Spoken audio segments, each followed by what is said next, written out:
Assalamualaikum warahmatullahi wabarakatuh. Yung message ko ay tungkol sa pagiging super dad. Parang super ama sa aking mga anak. So, di lang isang ama, marami kang responsibility, marami kang duties, obligasyon, at maraming nakaalas sa'yo. Na nung una, hindi ko siya na-realize.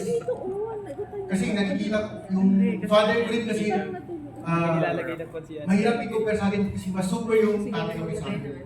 Pero pinipilit ko na kahit pa paano, mabot ko yung standards yung tatay ko. Yung tatay ko gumigising 5 o'clock. Tapos ako gumigising ako 8 o'clock. Yung tatay ko, nahatid niya kami sa school araw-araw. Tapos ako yung mga anak ko, nahatid ng habal-habal driver sa araw-araw. Pero, masasabi ko na nagiging super ama ko sa mga anak ko. Kasi, pinapalakas nila yung strength ng aking ultrasonic listening skill ng mga superheroes.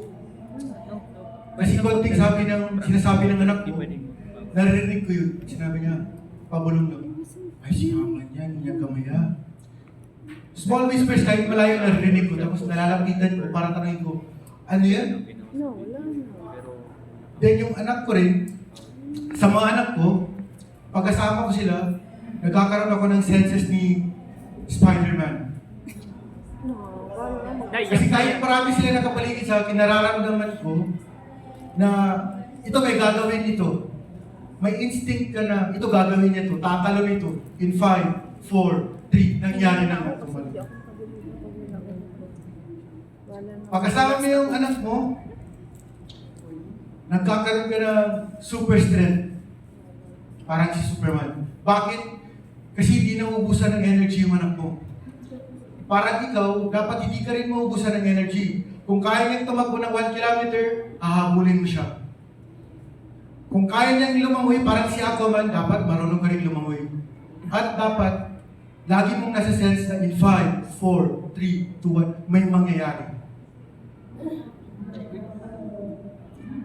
At ito, na-realize ko sa sarili ko, maraming tatay, pagkasama nila yung anak nila, madalas ito nangyayaring disgrasya. Kasi bilang isang ama, confident ka sa sarili mo na kaya ko silang i-save anytime. So, hahayaan ko silang maglaro. Hahayaan ko silang gawin yung gusto lang gawin. Kasi kaya ko naman silang i-save. So, dahil sa confidence mo, doon na nangyayari yung disaster. Pero hindi naman yung sobrang disaster. Nasa-save mo pa naman ng 5, 4, 3, 2, 1. Dahil dun sa instinct. Pero bilang superheroes, meron naman yung weakness lahat ng superhero. Kumbaga si Superman may kryptonite, yung mga anak ko, sila rin yung kryptonite ko. Na pag umiiyak, normal kasi sa bata na pag umiiyak may kasamang galit. Kasi may hinihingi. Hindi man natin kaya ibigay lahat. For example, ako hindi ko kaya ibigay lahat ng hinihingi ng anak ko. Sports car, Ferrari. Hindi naman ako si Batman na ganun kayaman. Start tayo sa picture-picture. Ini-edit namin yung picture nila, ilalagay ko sa sports car na siya ay nakasmile. So sabi ko, inshallah, mabibili natin yan. Yung sports car na mali. Yung mga anak din natin, pag tatay ka na, pinipilit mo na hindi paramdam sa kanya ng kulang ka. Hindi kasi nakikita siguro hindi nakikita ng mga nanay na emotional yung mga tatay. Yung pag nakita mo yung anak mo na umaakit sa stage, kung mapapansin nyo, pag nandiyan yung tatay, hindi tinitingnan ng anak yung nanay. Nawawala yung nanay sa image. Pag nandiyan sa picture, pag nandiyan yung tatay. Sa nakikita ko sa mga anak ko pag nandun, laging lingon ng lingon. At isa rin siguro sa best experience ng pagiging super na ama. Lahat may pinanggagalingan na energy, Si Superman, yung energy na galing sa radiation ng early sun, yung energy ng tatay, paggabi bago ka matulog, yung lahat ng anak mo, pumapatong sa iyo kahit pagod ka, nare-recharge ka. Nare-recharge ka na bakit hindi ka natutulog hanggang 2 o'clock kasi nagkikipagkwentuhan ka sa kanila. Siguro isa sa dahilan bakit nangyayari na mas nabibigyan natin ng halaga yung bonding natin sa mga anak natin bilang isang ama, kasi ako hindi ko nalilimutan yung memories ko ng pagkabata. Ano yung gusto ko ng bata ko? Alam ko yun din yung gusto ng mga anak ko. At alhamdulillah, lahat ng meron ako ng pagkabata ko, present pa rin sila sa meron ako ngayon. Sa meron sila ngayon.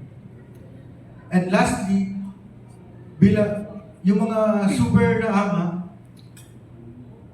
sobrang saya nila pag naririnig nila yung tinatawag sila ng ama. Hindi lang ama, may kasunod pa, ama ko. Pag sabay-sabay silang lahat, ama ko. Minsan, napupuno yung ulo mo, gusto mong tumawa, gusto mong magalit, gusto mong mainis, kasi bakit kailangan sabay-sabay kayo? One at a time.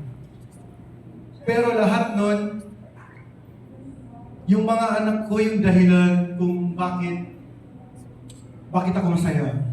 Bakit patuloy akong lumalaban. At yung mga anak ko yung dahilan, bakit nasasabi kong merong pagmamahal. Hanggang dito na lamang sa ako. Maraming salamat po, Super Dan Abdul Rafi.